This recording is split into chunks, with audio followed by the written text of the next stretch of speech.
Hello, citizens of the world. We are anonymous.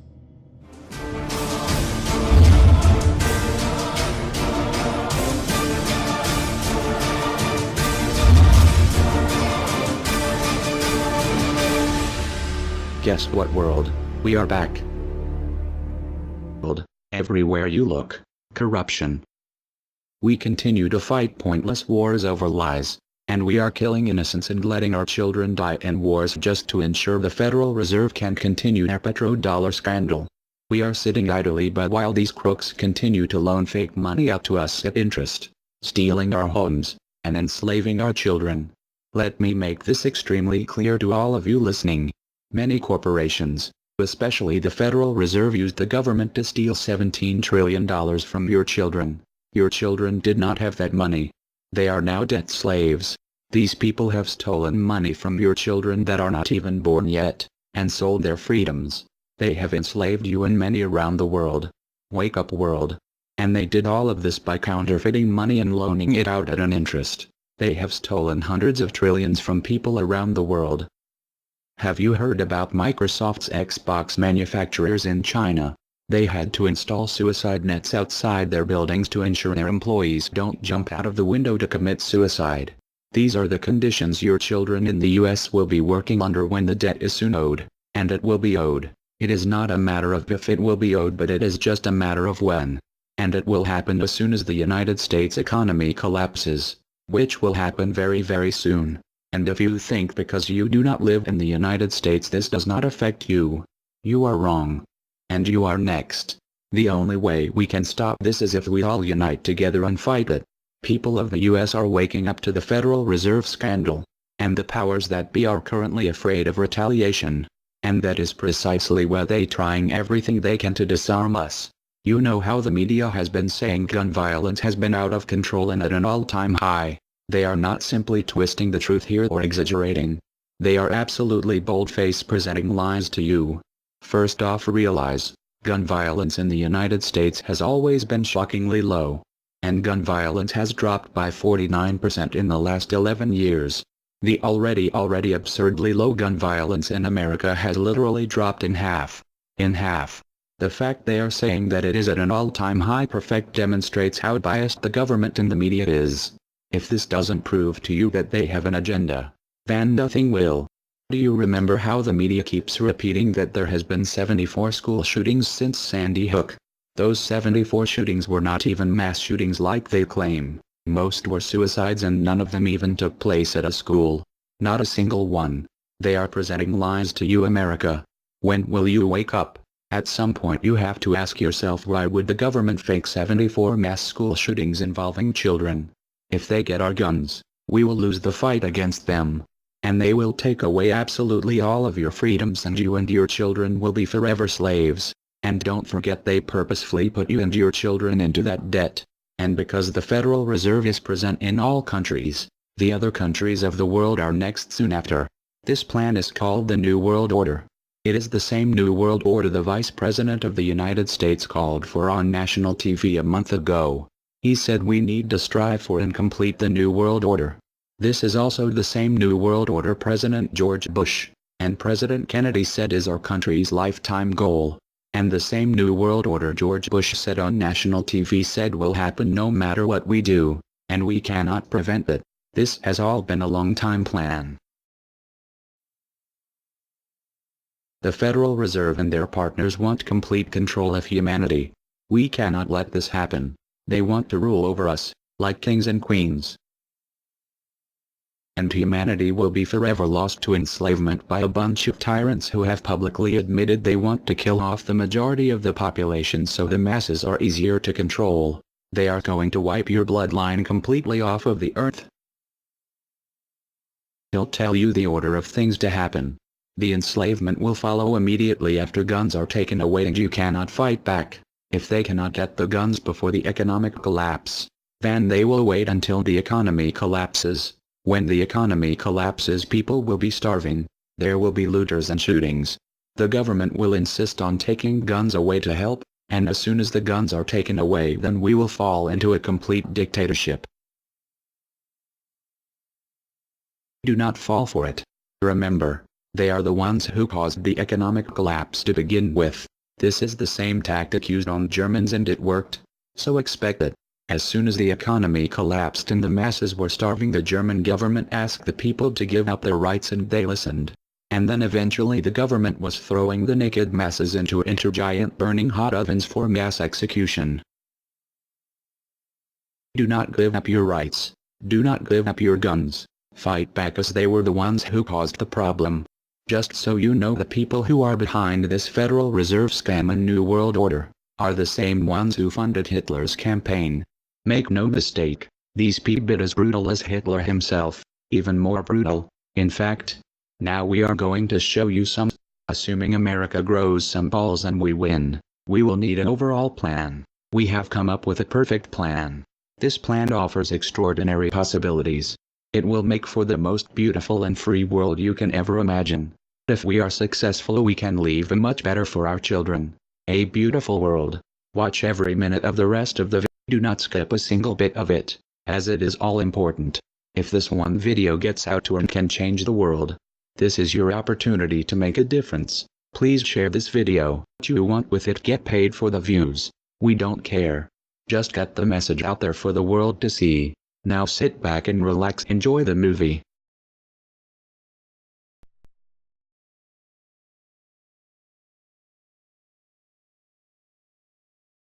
To you? Makes perfect sense. Okay. Anybody else want to throw anything out at us? Sir? I think you're an anarchist and you don't know it yet.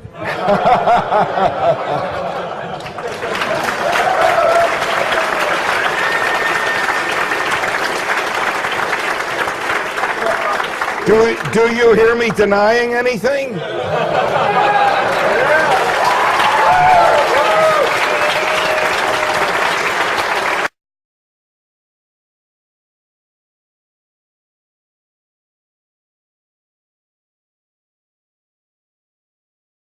Many people, when they hear the word anarchy, think of chaos and mayhem.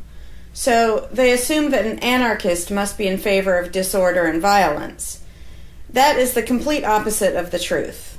Most objections and complaints about the anarchist or voluntarist philosophy are not actually about the philosophy itself, but result from people misunderstanding what the philosophy is all about. To illustrate a few points, we will use the example of two fictional islands. Authoritania, where there is a ruling class or government, and anarchia, where there is no ruling class of any kind. We will use these islands to examine several common misconceptions about anarchism. Lots of people think anarchy means every man for himself, or survival of the fittest, or the absence of any social cooperation or organization. They think that anarchy means everyone has to be self-sufficient. This comes from the false assumption that some kind of government is necessary for any organization to occur. Whether it's part of a republic, a democracy, a kingdom, or a dictatorship, a ruling class issues orders called laws and punishes anyone who disobeys them. That is not cooperation. That's domination. It's one group forcing its will on another. Authoritarianism can be used to force people into organized patterns, but that does not mean that people are incapable of organizing their activities without being forced. The most productive and useful examples of organization that we see today are anarchistic in nature. No one was forced to build the grocery store you go to. No one was forced to produce or sell anything in it. Everyone involved in the vastly complex operation of growing your food, transporting it, displaying it in the store, and selling it to you, everyone involved participates voluntarily, working in exchange for money. You and all the other store customers choose freely which store to go to and what to spend your money on. This purely voluntary arrangement allows for an amazingly complex degree of organized cooperation without anyone being coerced to participate. In contrast, under government, a very small group of people comes up with an idea and forces everyone else to participate in it and provide for its funding with tax dollars. In the authoritarian version of a supermarket, the ruling class would tell people what to produce and how much, what prices to charge, and they would tell customers what they must buy and what they must pay. Anyone who did not comply with the centralized master plan would be punished in some way. That is how government does things. Which one of these would you prefer? Another common but incorrect assumption is that if there were no ruling class or no government, people would have no way of defending themselves against common criminals or foreign invaders. Again, this is simply not true. The government version of protection is inherently hypocritical. Governments will use their hired law enforcers to find and lock up some of the private thugs and thieves and prevent them from preying on people. But every ruling class gets the money for its operations by way of taxation, demanding money from its subjects and punishing those who don't pay up. Oddly, every ruling class insists that it needs to be able to forcibly control and extort money from people in this way in order to protect them from private criminals who might try to forcibly control and extort them. In contrast, if there is no government, people do not lose their inherent right to defend themselves from violence, or to defend what they have from those who would take it. Every person has this right, and they also have the right to organize and cooperate with each other to exercise that right.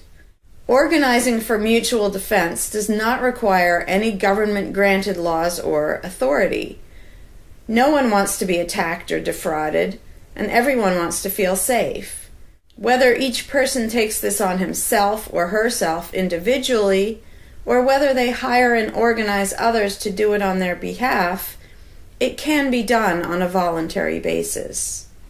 Those who insist that government is necessary often claim that if there wasn't a government, then smaller private gangs would spring up to enslave and rob people. Organized crime gangs exist along with government, and most people do not understand the dynamics between them and how government enriches and empowers organized crime while appearing to fight it. Black markets enrich organized crime, and money allows them to buy government protection. There's no reason to think they would do as well in an environment of freedom, where they would have fewer ways to make money and would be up against both individual and organized armed citizens. A criminal gang that's recognized as such has far less power than a gang whose aggression is perceived to be legitimate and proper. And that's the gang we call government. When thuggery is called law enforcement, and thievery is called taxation, and self-defense is called crime and terrorism, then even the widespread ownership of firearms can't do much to stop the aggression. Imagine a private gang trying to do the things that government does without the aura of authority, and imagine how a well-armed population would respond to this. The gang would fail quickly and dramatically. Another concern that people have when they first consider the idea of a stateless society is that some people are truly malicious, destructive, and sociopathic. The concern is that these people would be free to do anything they wanted and no one would stop them. But this concern is again based on a basic misunderstanding of human nature. Wherever we have a government ruling class, we still have freelance thieves and thugs who are not deterred by the laws of the politicians. In some instances, they're stopped by force by the police, or they decide not to commit a crime for fear of what the police might do to them. What makes this deterrence work is not the legislation or the official badges, but the simple threat of harm to the sociopath. It really makes no difference whether the threat comes from the police, or another citizen, or even another criminal. A sociopath doesn't care about laws or social rules. He cares about avoiding pain and hardship for himself. This is still true when a government ruling class is not involved at all. If the intended target of a would-be carjacker pulls out a gun, it doesn't make any difference to the carjacker whether that person has a badge or whether there's a law against taking people's cars. Discouraging nasty people from hurting others does not require special authority, only the ability to use defensive force. Ironically, though people hope that government will protect them, having a government, a gang which is believed to have the right to tax and control people, just creates one gang so big and powerful that normal people can't resist it. In short, to create a huge gang and then give it societal permission to control and extort people with the hope that this gang will prevent theft and thuggery is simply a self-contradictory idea, but that's what government always is. Some people might assume that if people organize for mutual protection and defense, then that's what government is. But there's an essential difference. People coming together to do something that everyone has the right to do, such as defend yourself, doesn't require any special authority. It's not government unless one group of people claims the right to do things which others do not have the right to do, such as taxing and controlling innocent people. Organized defense can be very effective without supposing the special right to rule over others. In other words, without being government. In contrast, governments rob the people they rule of far more wealth than private crooks could ever manage, making the idea of a protector government ridiculous. Another common objection to the idea of a stateless society is the notion that, if not for a group of lawmakers telling the rest of us how to behave, we would all behave like stupid, irresponsible, violent animals. This claim implies one of two things. Either we normal people have no idea what is right and wrong unless and until politicians tell us, or the only reason we want to do the right thing and coexist peacefully is because politicians told us to. A quick examination of your own motivations will show you that neither of those things is actually true. It's particularly odd to make this argument in a society where politicians are voted into power. If the people themselves have no moral code and no conscience, and are just stupid, violent animals, why does almost everyone want government to keep the peace and protect the innocent? Would a population of vicious, heartless, evil people try to elect good people to keep the evil people in line? Obviously not. The goodness and the desire for order and peace comes from us, not from the lawmakers we vote into office. The same holds true of everything that government does. If people are so short-sighted and selfish that they can't be trusted to voluntarily organize and raise money for whatever they deem important, then how can those same people be trusted to decide who should be in power? The implication is that the average person can't be trusted to run his own life, but can be trusted to choose someone to run other people's lives. Government is really not a civilizing influence. It's actually an uncivilizing influence. People who would never personally rob their neighbors constantly use the government to do it for them by way of taxation. People who would never dream of trying to control minute details of their neighbors' lives think it's just fine to vote for politicians to do it instead. Government gives everyone the opportunity and encouragement to rob and control other people without risk. So government, rather than serving as a check against the imperfections of our nature, instead drastically amplifies our greed, irresponsibility, and malice towards other human beings by giving us a legally acceptable and risk-free way to interfere with the lives and choices of our fellow men and women. Government brings out the criminal and busybody in everyone. In contrast, in the absence of a ruling class, people would lose their ability to ask lawmakers to interfere with their neighbors' lives. And we would not have law enforcers who could avoid responsibility for evil deeds by claiming that they were just following orders. Throughout history, far more theft, assault, oppression, and even murder has been committed by those acting on behalf of a supposed authority than by anybody else. Even basically good people, when they believe in government, will condone things or do things which they know would be wrong if they did them on their own. Most people know that theft and assault are bad, but they imagine that controlling their neighbors and forcing them to spend their money on things they don't want is perfectly moral and legitimate when it's done by way of the political process. Wrong becomes right when it's called taxation, legislation, regulation, and war. Anarchists know better. They know that human society will never be perfect, but it would be a whole lot better if evil deeds were committed only by genuinely nasty, sociopathic people, rather than being committed wholesale by basically good people who think that violent aggression is okay when it's called law enforcement. The fundamental principle of voluntarism is very simple. It's wrong to initiate violence against any other person, regardless of badges, laws, or alleged authority. The only time the use of force is justified is to defend against aggression. Almost everyone understands this on a personal level, but they've been taught that this basic rule of social living does not apply in the game of politics and government.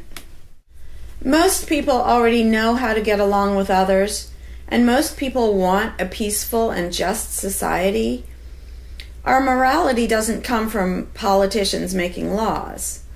Our ability to organize and cooperate doesn't come from the ruling class. When people escape the belief in government, they don't suddenly turn into violent animals. Our inherent right to defend ourselves and our ability to defend ourselves is not served by government. In fact, it's threatened by government more than by anything else. Ruling classes do not produce peaceful coexistence, but rather perpetual conflict and violence. Our belief in government authority takes our compassion, virtue, and good intentions and turns them into power for people who crave power and riches.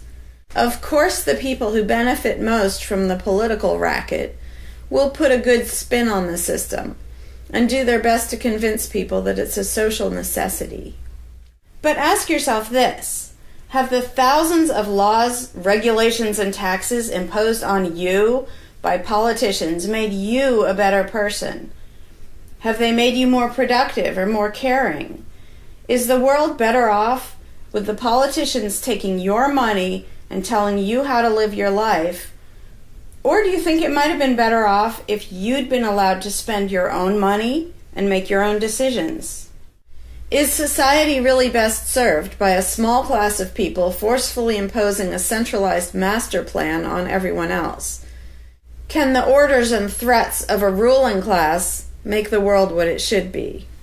Or would society be better served by human freedom and respect for individual rights, by voluntary cooperation and peaceful organization?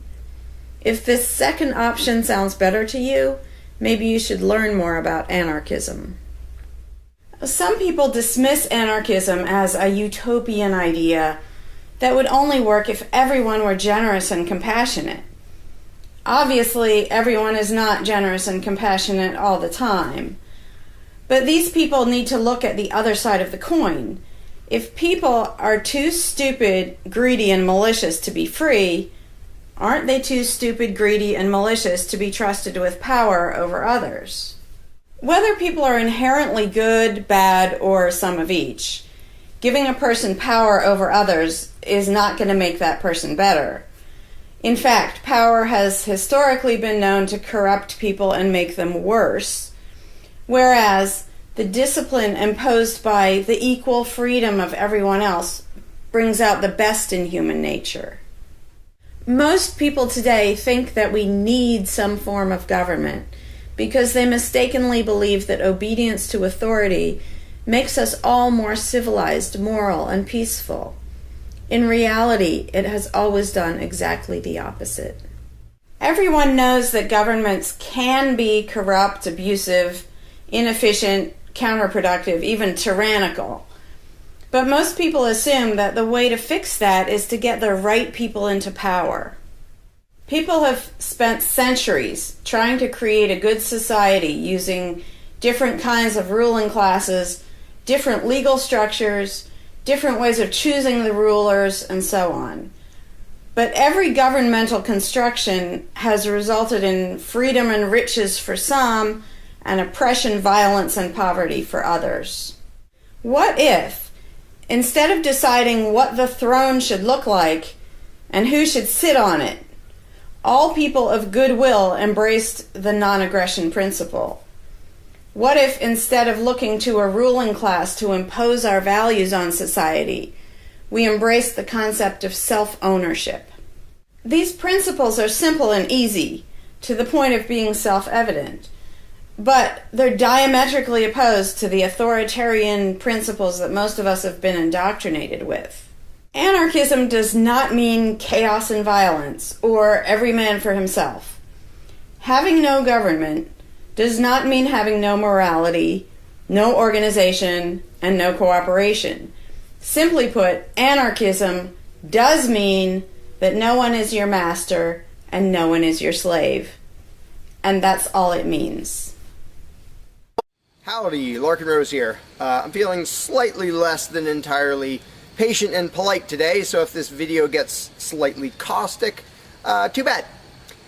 This video is for all the people who are constantly saying, well, if not for government, we couldn't have roads, or we couldn't have police, or nobody would care for the poor, or we wouldn't be protected, whether it's from local thugs or from foreign invaders. We wouldn't have this, we wouldn't have that. So thank goodness we have government and taxes, because we wouldn't have any of those things.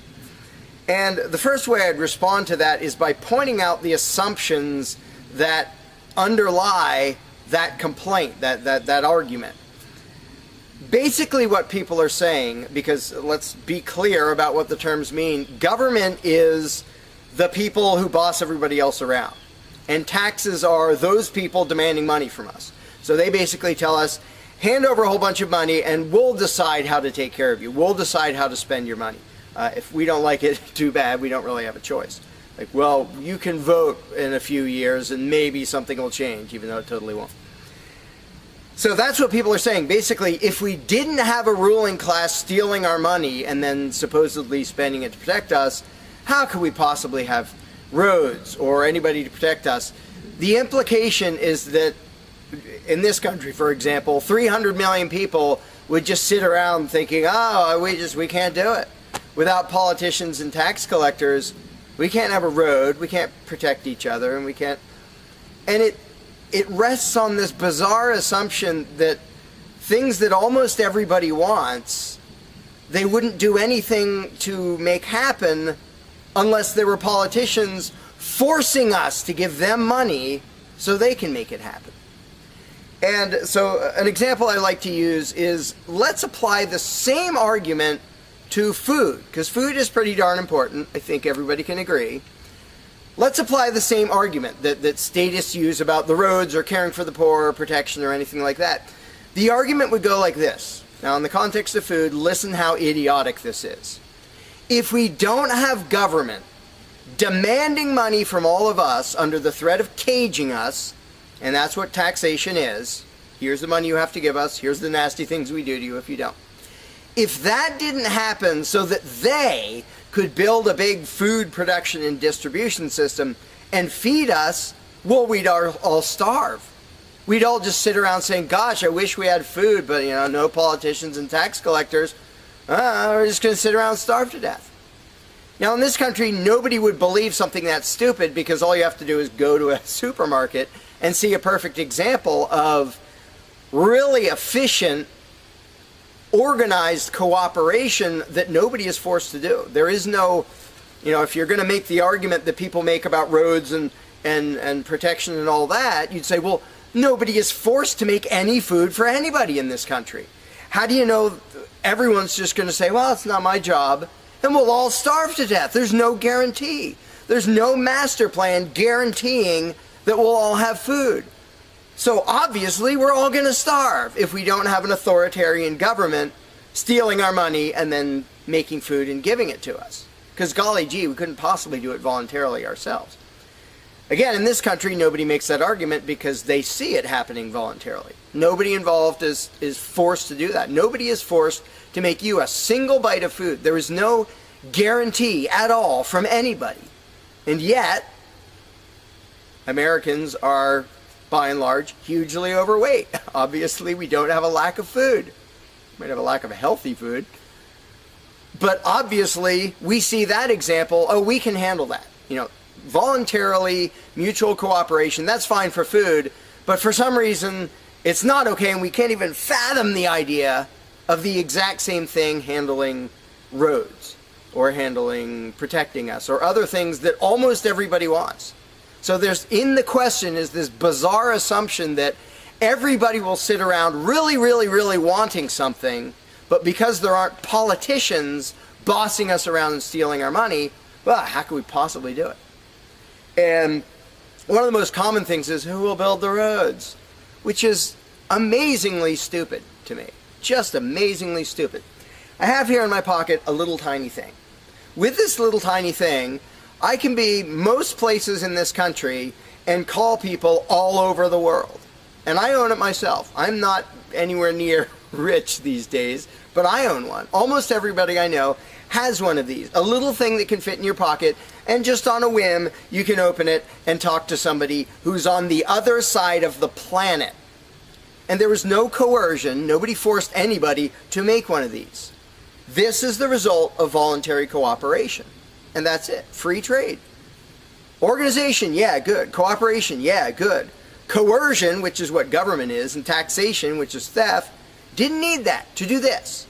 So what these people are telling me, oh, we wouldn't have roads if we didn't have government, is that somehow free individuals, relatively free, interacting voluntarily can make it so I can talk to almost anybody in the world on a little thing that fits in my pocket on a budget that is not a very good budget at the moment, but I still have one of these.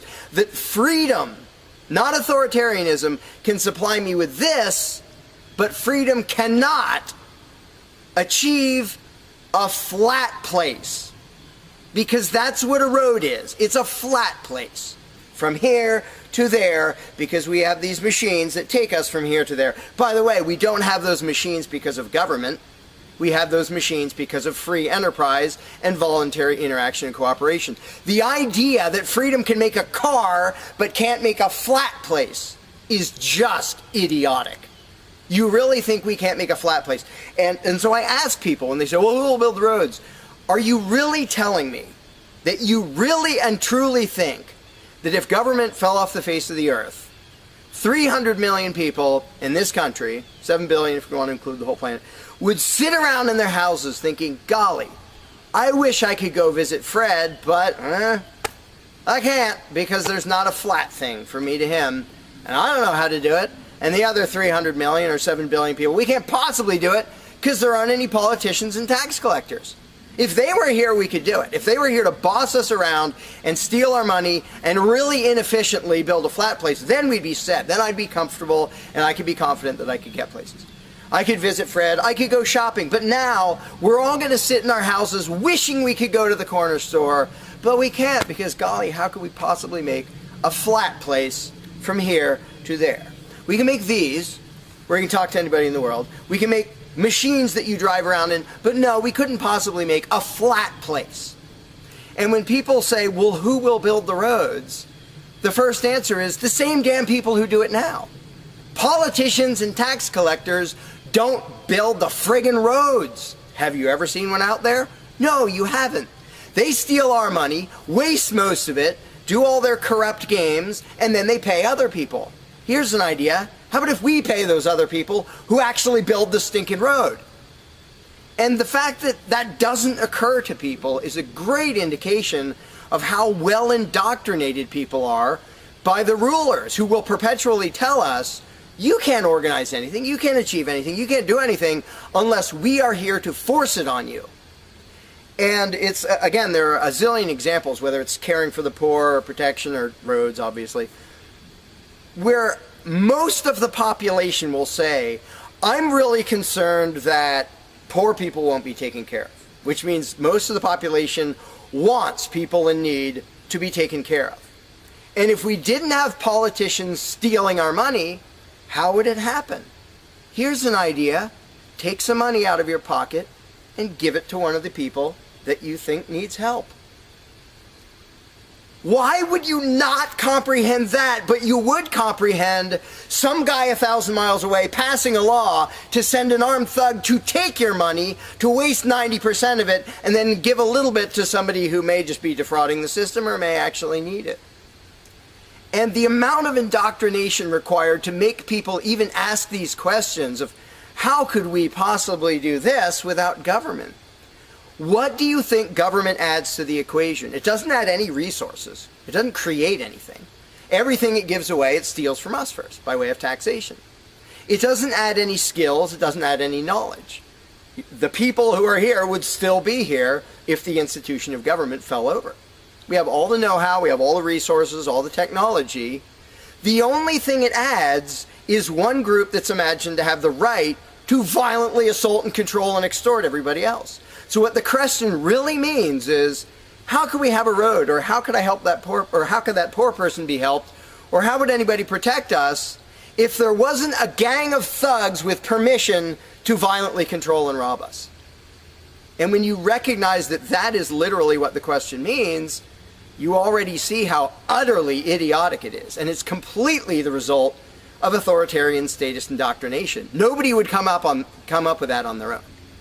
And you obviously don't see that with the example of food or cars or cell phones or anything else. Nobody says, we won't be able to talk to each other unless there's a gang of thugs that's allowed to boss us around and steal our money. And just economically, how stupid you have to be to think that's a good idea. Here are your choices. Let's do this. I'll give you these two choices for how you will be fed from now on. Either you can go spend your own money wherever you want. You can go to the supermarket or the local this or the local grocery, whatever you want. You can go decide what you want, and they'll tell you the price. You decide what you're going to buy and how much. And you can go to different places and you can shop around and you can do all that. That's option number one. But let me warn you, option number one does not give any guarantee that you will be fed. There's no master plan forcing people to feed you. So, oh my gosh, you better be really scared of that option, despite the fact that you can do it day after day and it works really darn well and feeds pretty much not only this country, but with a massive surplus. So that's option number one that apparently statists are scared of. Option number two is politicians will take as much money of yours as they decide to take. Then they will decide what, if anything, they will buy with that money in terms of food to give to you, to feed you. Do you really think that will serve you better, that will feed you better? Yeah, I'm much more comfortable that I'll have I'll be fed, I'll be secure, everything will be okay if a gang of thugs who doesn't really care about me steals my money and then decides what, if anything, to give me back from what they stole. But that is implied in the question, whatever you put in the blank. How are we going to have blank if not for government? What you're saying is, how can we, the people who really want roads and food and cell phones and protection and all the things that almost everybody wants, how can we possibly have that unless we give someone permission to steal our money and boss us around and then decide what they're going to give us? And the same thing applies no matter what you put in the blank. How will we possibly do blank without government? One of the silly ones is caring for the poor. How will we care for the poor? Think of what that means. Like when more than half the country votes for a party to take care of the poor, it's more than half of the country saying, we're really concerned and we want to make sure that the less fortunate are taken care of, but we don't believe that normal people acting in freedom will take care of them. Well, if the people didn't care about the poor, they wouldn't win the election. By definition, if you vote for a welfare state, you're an idiot. Because either people are heartless bastards and you're going to lose, or people are compassionate and giving and you don't need to win. Just give them your stinking money. But people play the game, and that's the Democratic Party lives off of the idiotic notion that you're all so heartless that you should vote for us to steal your money to give to the poor. And half the country falls for it. Yeah, we're all so heartless that we voted you into office for the specific purpose of taking our money to help the less fortunate. That's just freaking brilliant. How about if half the country just gave their stinking money to the less fortunate? And then the less fortunate would all be rich, because it would be 1 trillion times more efficient than the government version of welfare ever is. Also, it would be actual charity instead of mass theft and corruption and fraud and all that fun stuff. But what takes the cake, the ultimately insane thing, whatever you put in that gap, how can we have blank without a parasitic ruling class and a bunch of hired thieves? It's just a stupid question, but it's extra super stupid when what's in the blank is, how will we be protected? Who will protect us from thieves and robbers if we don't have government? It's the most idiotic question. It's also the most frequent question from statists. So here's what the question literally means. If we don't give a certain gang of people permission to violently control us and take our money under threat of putting us in a cage, who will protect us from people who might commit aggression against us and take our money? Wanting government for that is exactly as brilliant as saying, we have to have a carjacker in our town, otherwise somebody might steal our cars. Government is an appointed thief. If you don't think taxation is theft, first of all, you're a really well-trained slave. Second of all, try not paying. See what happens. See if they say, oh, it's quite all right. Or if they say, no, you're going to pay, or we're going to take your stuff, or eventually we'll put you in a cage. And when people say, that's not theft, because we get something back. Learn to think. And I use this example all the time, and all I ever get is stupid looks from statists in response. If I robbed you at gunpoint of $100, and the next day I gave you a sandwich, and you said, what? I said, hey, now everything's fine, because you benefited. I gave you a service. I gave you lunch, so that retroactively makes it okay that I robbed you at gunpoint. Would you buy that argument? No, you'd say, that doesn't make it okay. Okay, you gave me a sandwich. And yet every statist makes the exact same argument when it comes to government. Well, we get some stuff for it after they demand our money under threat of violence and putting us in a cage. Then we get services or goods. And we don't get what we asked for, and we get lots of things we didn't ask for. But we kind of get something, and that retroactively makes it okay for them to say, give us this much of every paycheck you make, or we're sending men with guns to take your property. And the slaves justify their own enslavement. I'm proud to pay my taxes. I'm proud to get robbed by a parasitic ruling class and get a little bit back and feel good about it. Like, not only is that legitimate and justified, but I feel proud that I let myself get robbed by a bunch of crooks and parasites. But again, the ultimate thing is protection. When people say, who will protect us from aggressors and thugs and thieves if we don't have a government? Even though what government is, by its very nature, is a gang of aggressors and thugs and thieves. They issue commands. Every law they pass is a command backed by a threat of violence. You have to do this. You're not allowed to do that. Here are the nasty things we will do to you if you get caught disobeying. I mean, everybody knows that, even though they don't usually say it in terms that blunt and honest and accurate. But to say we need taxes to be protected is as stupid as you can get. It's saying we need theft to avoid theft. And the fact that people are trained to use different words so that this theft sounds okay. It's legalized, it's taxation, and we voted for the people who robbed us. Like, we got to elect our local carjacker, and that means he represents us when he demands our car and points a gun in our face. He's serving us as he steals our car, because he's going to use that car and sell it and make money to make sure nobody else steals our car. That is the essence of government. And the fact that you have hundreds of millions of victims of that scam vehemently defending it and saying, I'm not going to give that up. I don't want to give up government. Who would protect us? I don't want to give up the biggest aggressor on the planet, the biggest thief on the planet. Look at your tax bill and see how much private crooks steal from you. So before you ask that question, before you ask, how could we possibly have roads or protection or water or air or Christmas or Santa Claus or any of the zillion things that statists imagine we can't possibly have without a ruling class, think about what the question actually means. Because when you get to the point where you understand the implications of your own question, asking how can we possibly have this without a parasitic gang of thugs robbing us, when you actually understand what you're really asking, you won't ask the question because you will realize it's completely freaking idiotic.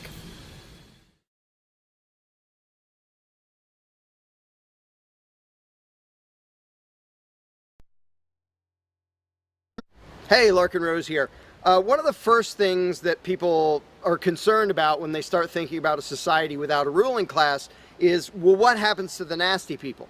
Whether you're talking about people who are just kind of negligent or inconsiderate, play their music too loud at night or leave their trash lying around the woods or whatever it is, all the way up to people who run around attacking and murdering people. So people say, well, what would happen to them? What would we do about that? Some people even go so far as to say, if not for government, there would be nothing to stop people from committing murder and doing whatever other nasty stuff.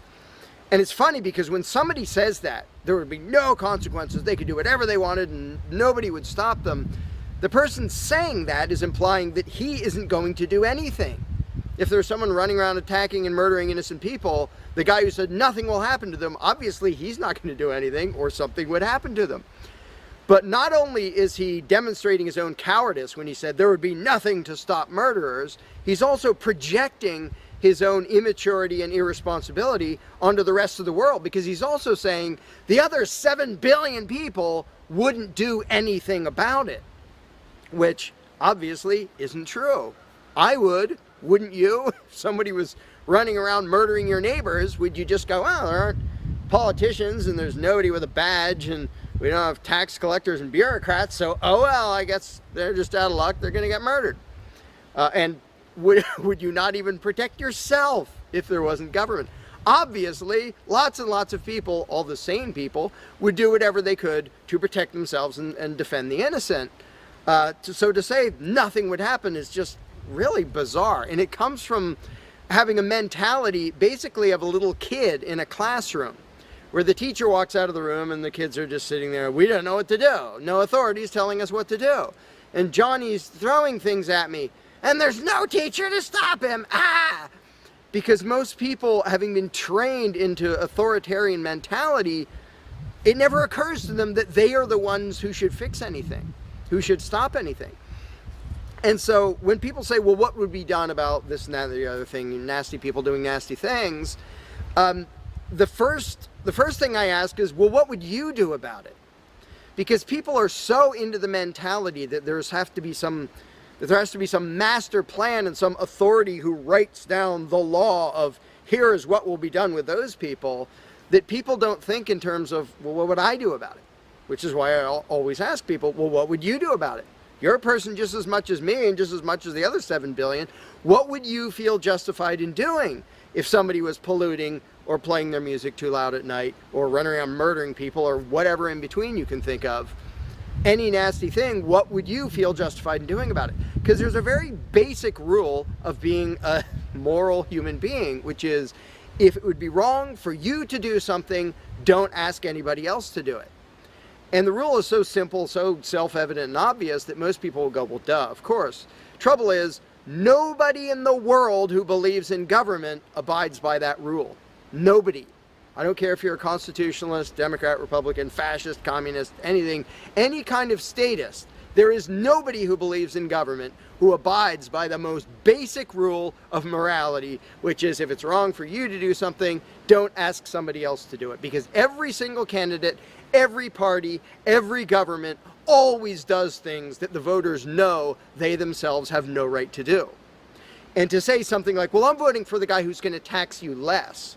Well, do you have the right to rob me a little bit less than the other guy? No, you don't.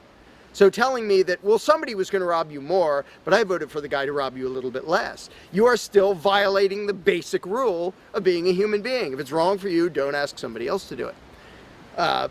Well, that's kind of the second basic rule, the first one being the non-aggression principle. And they actually go together quite well. But when people are in the mindset that there's going to be some major centralized plan to deal with whatever, polluters or people who play their music too loud or murderers or whatever else, they have to get out of that mindset. They have to start to think that maybe they are among the people who have to do something about it. So instead of saying, what will be done about such and such, well, what will you do about it? What should I do about it? And this doesn't magically make all the problems go away, but the actual practical challenge of dealing with most disputes is trivial compared to the challenge of getting people to think like responsible adults, where they start to think, well, maybe it's up to me. And a while back I did little events called Escaping the Myth. And one of the little mental exercises I did with these little groups of people is, imagine we're on an island and we're it. There's no government, there's no authority, there's nobody with a badge. And one of us is running around stealing stuff from other people. He's not killing anybody, but he's stealing stuff. What are we going to do about it? We normal people. There's not a legislature, there's not 911 to call, there's nobody with a badge. It's just people. And so with that specific example, I would ask people, so what do we do? And just off the top of their heads, everybody comes up with solutions that are way better than what government ever does. First of all, every government solution is, all right, step one, I get to rob everybody. That's the government solution. Well, we're going to tax everybody so we have the resources to stop that other robber. Well, in the island scenario, nobody is stupid enough or insane enough to start with that, to say, well, let's see, so somebody's stealing our stuff. Okay, first, I get to rob all of you so that I have the resources to protect you from him. Nobody is that insane. Everybody is insane enough to believe that who believes in government. And I did for many years. I was stupid enough to actually think that it was rational and moral to advocate mass extortion in order to protect people. And that's just stupid. So I just believed something insanely stupid for a very long time. Most of the world still believes that. But in a setting where people are put on the spot and they're responsible for what happens, they don't do that. They don't say, well, I get to boss everybody around and take their money. Nobody does that. So to me, the challenge is not even coming up with specific solutions to every imaginable dispute or problem, which I don't pretend to know how everything's going to turn out. And I don't intend to be emperor of anarchy. I'm not going to be in charge of the world. But getting people to the mindset where it's up to them, where there's just people, we're it. No legislatures, no people with badges, no authority, we're just people. Suddenly people are way better at solving problems and making things work. One good example is when there's a disaster. Unfortunately, sometimes it takes a horrendous event to bring out the best in people. And it brings out the worst in some people too.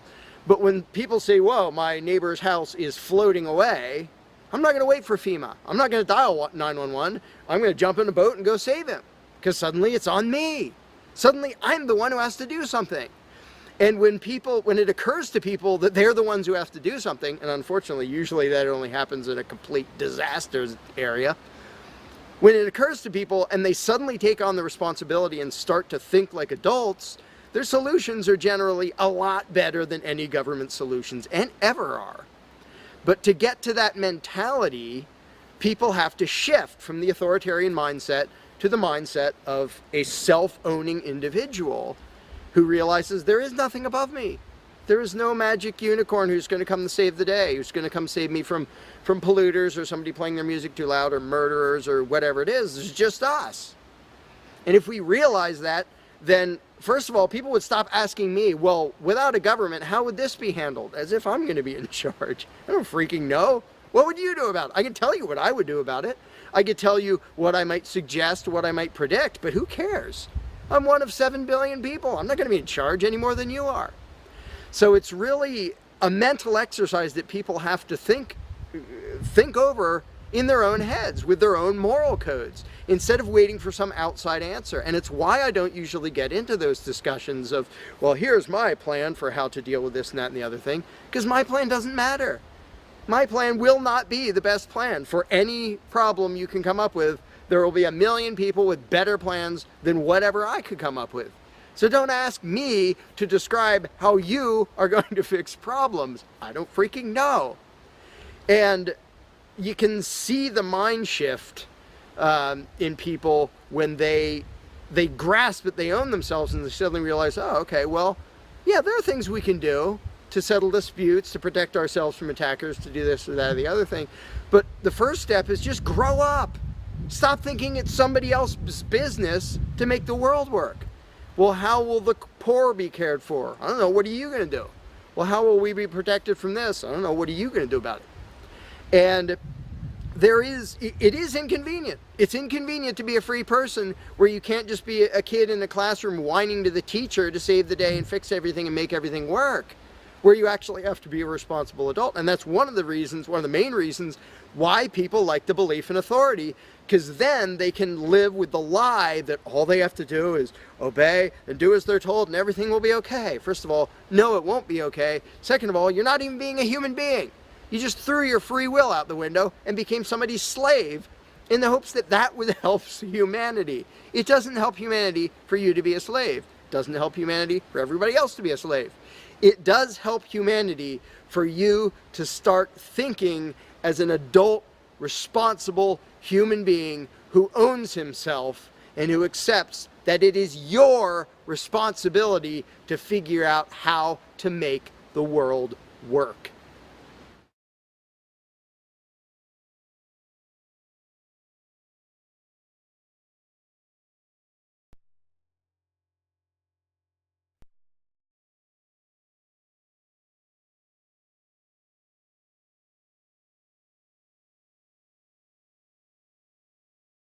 You cannot begin to imagine in how many ways the world is the opposite of what you have been taught to believe.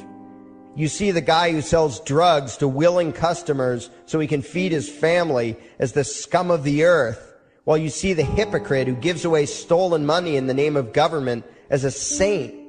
You see the guy who tries to avoid being robbed by the federal thugs as a crook and a tax cheat, but see as virtuous the politician who gives away the same stolen loot to people to whom it does not belong. You see the cop as a good guy when he drags a man away from his friends and family and throws him in prison for 10 years for smoking a leaf, and you see anyone who defends himself from such barbaric fascism as the lowest form of life, a cop killer.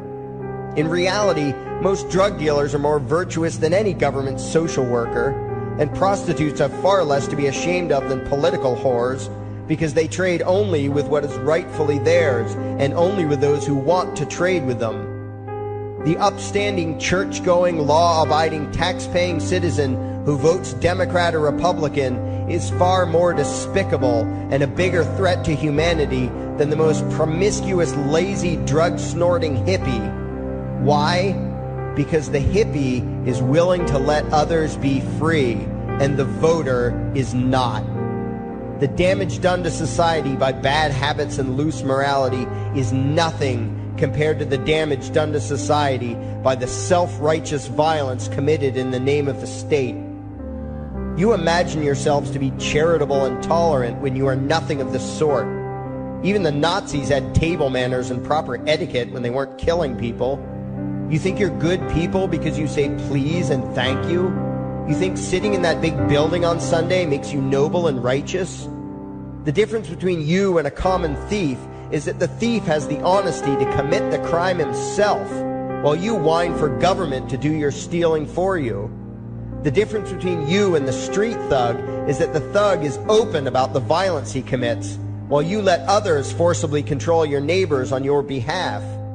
You advocate theft, harassment, assault, and even murder, but accept no responsibility for doing so. You old folks want the government to steal from your kids so you can get your monthly check. You parents want all your neighbors to be robbed to pay for your kids' schooling. You all vote for whichever crook promises to steal money from other people to pay for what you want. You demand that those people who engage in behaviors you don't approve of be dragged off and locked up, but feel no guilt for the countless lives your whims have destroyed. You even call the government thugs your representatives, and yet you never take responsibility for the evil they commit. You proudly support the troops as they kill whomever the liars in D.C. tell them to kill, and you feel good about it. You call yourselves Christians or Jews or claim to follow some other religion, but the truth is what you call your religion is empty window dressing. What you truly worship, the God you really bow to, what you really believe in is the state. Thou shalt not steal, thou shalt not murder, unless you can do it by way of government. Then it's just fine, isn't it? If you call it taxation and war, it stops being a sin, right? After all, it was only your God that said you shouldn't steal and murder, but the state said it was okay. It's pretty obvious which one outranks the other in your minds. Despite all the churches, synagogues, and mosques we see around us, this nation has one God and only one God, and that God is called government. Jesus taught nonviolence and told you to love your neighbor, but the state encourages you to vote for people who will use the violence of government to butt into every aspect of everyone else's life. Which do you believe? To those about to stone a woman who had committed adultery, Jesus said, "Let him who is without sin cast the first stone." But the state says it's perfectly fine to lock someone up if they do something you find distasteful, such as prostitution. Which do you believe? The Christian God says, "Thou shalt not covet," but coveting is the lifeblood of the beast that is the state. You are taught to resent, despise, and hate anyone who has anything you don't have. You clamor for the state to tear other people down, steal their property, and give it to you. And you call that fairness. The Bible calls it coveting and stealing. You are not Christians. You are not Jews. You are not Muslims. And you certainly aren't atheists. You all have the same God, and its name is government. You're all members of the most evil, insane, destructive cult in history. If there ever was a devil, the state is it, and you worship it with all your heart and soul. You pray to it to solve every problem, to satisfy all your needs, to smite your enemies, and to shower its blessings upon you. You worship what Nietzsche called the coldest of all cold monsters, and you hate those of us who don't.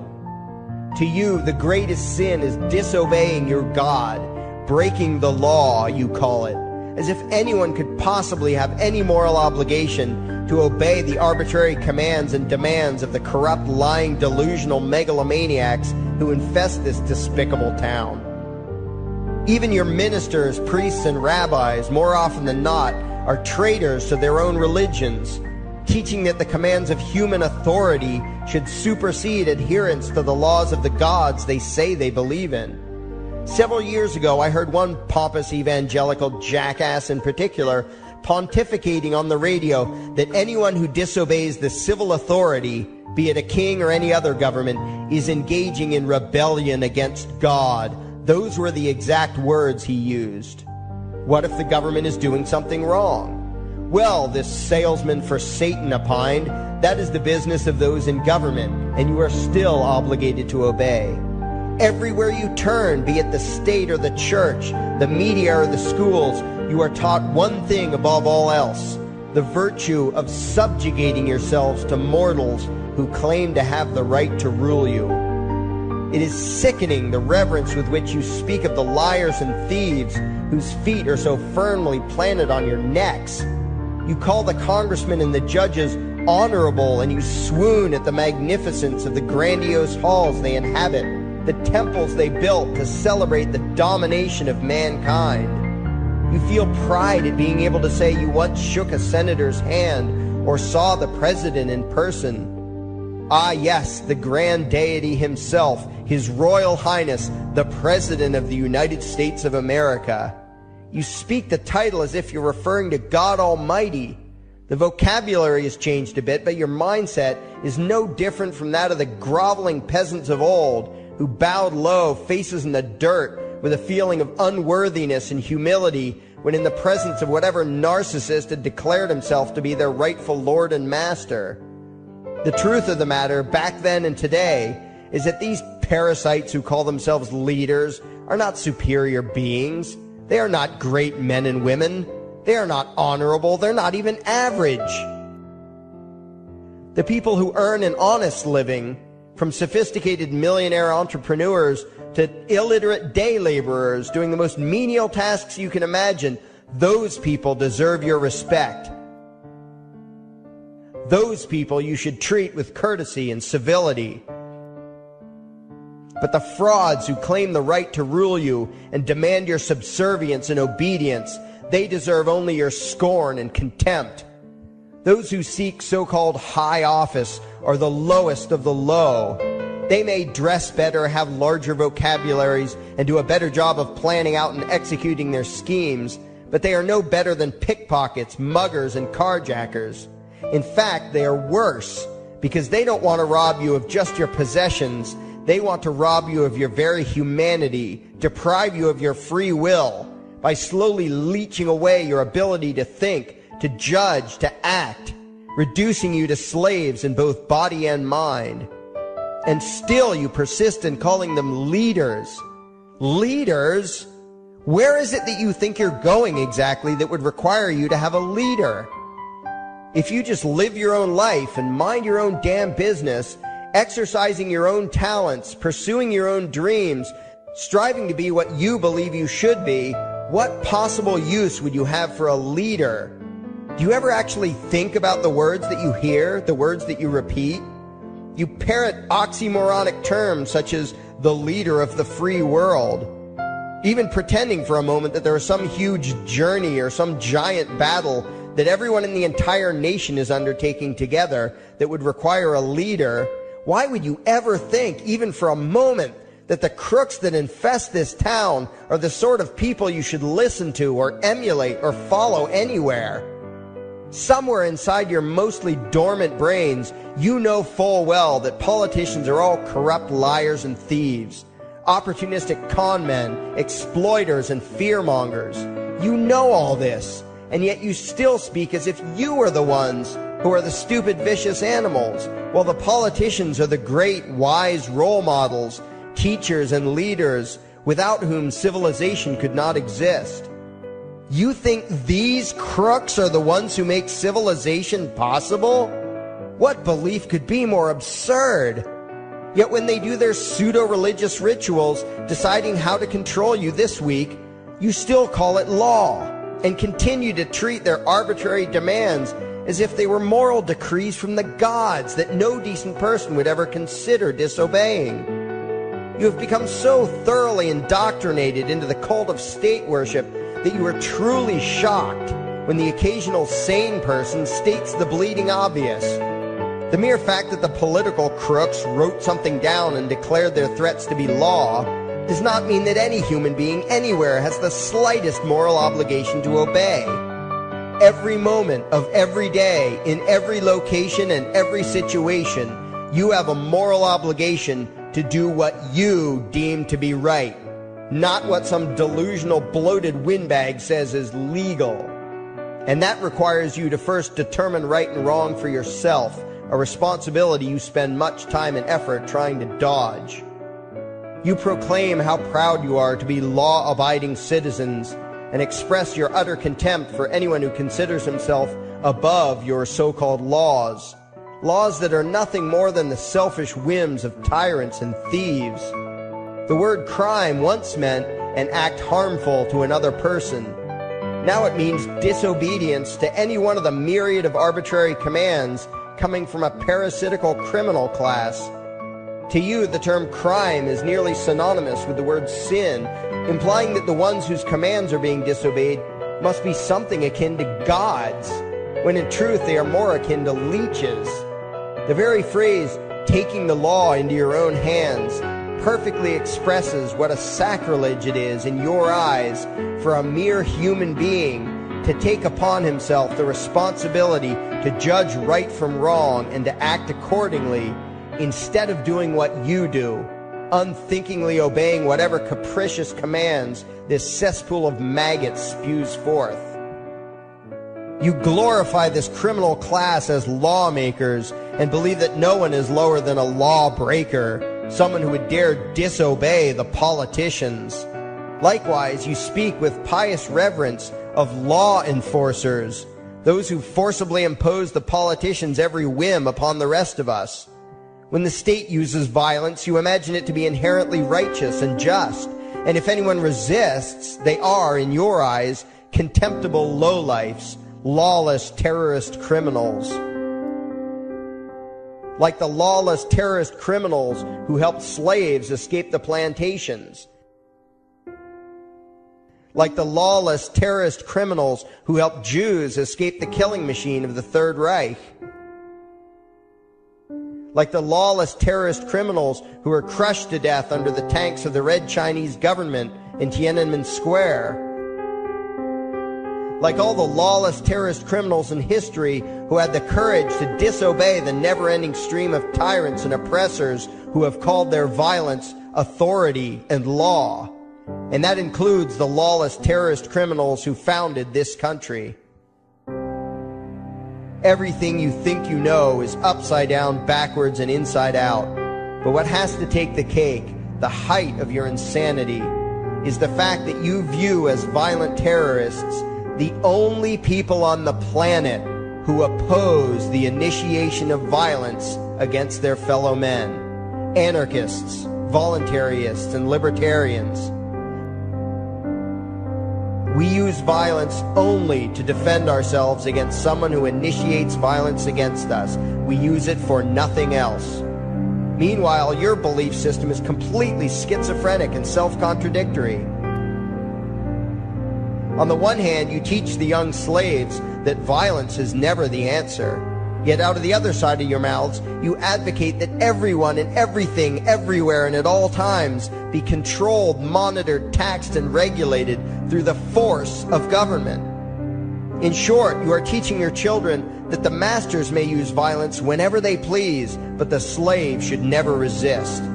You indoctrinate your children into a life of unthinking, helpless subservience. You are putting the chains around their little necks and fastening the locks tight.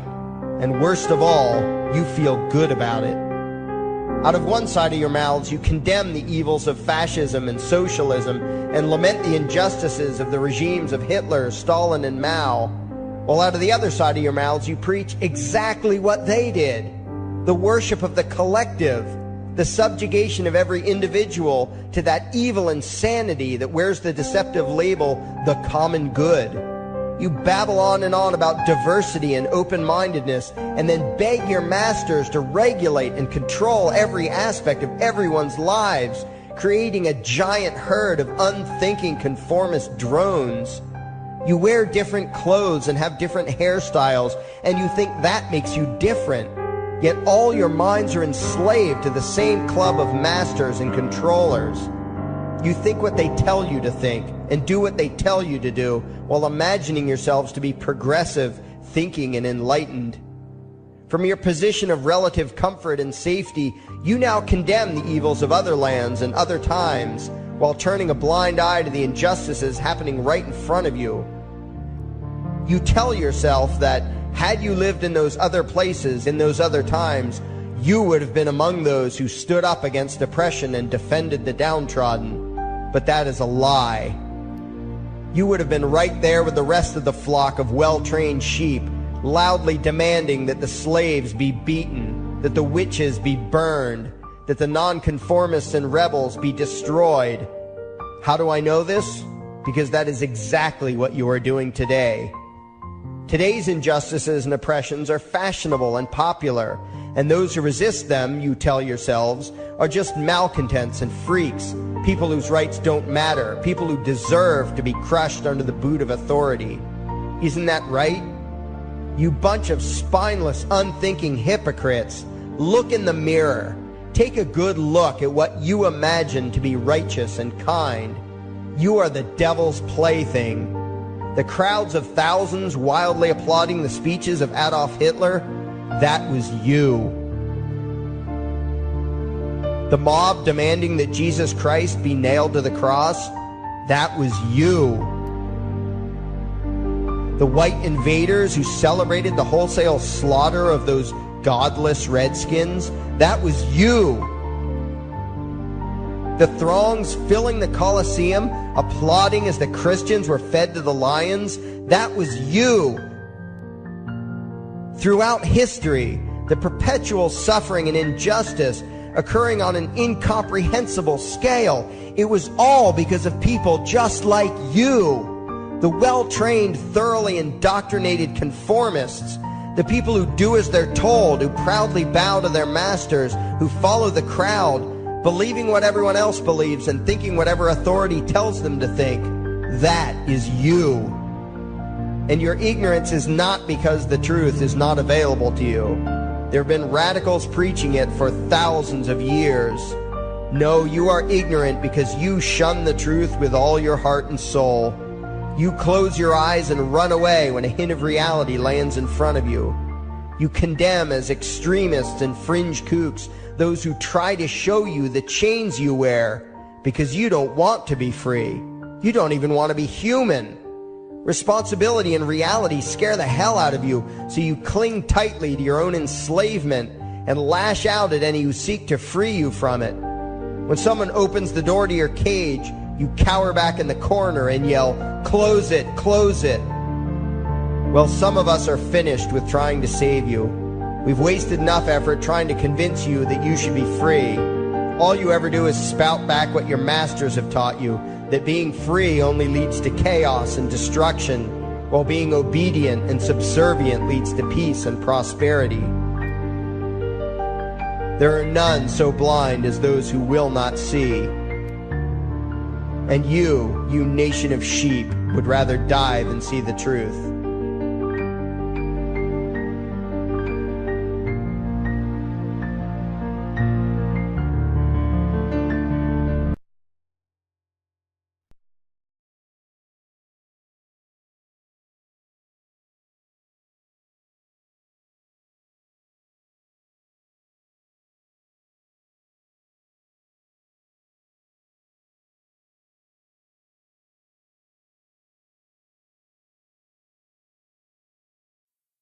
There is something I need you to do. Favorite, like and share this video. Now that you have done that, go to your browser add-ons, download YouTube Video Downloader, come back to this video and save the video to your computer and upload it your YouTube channel.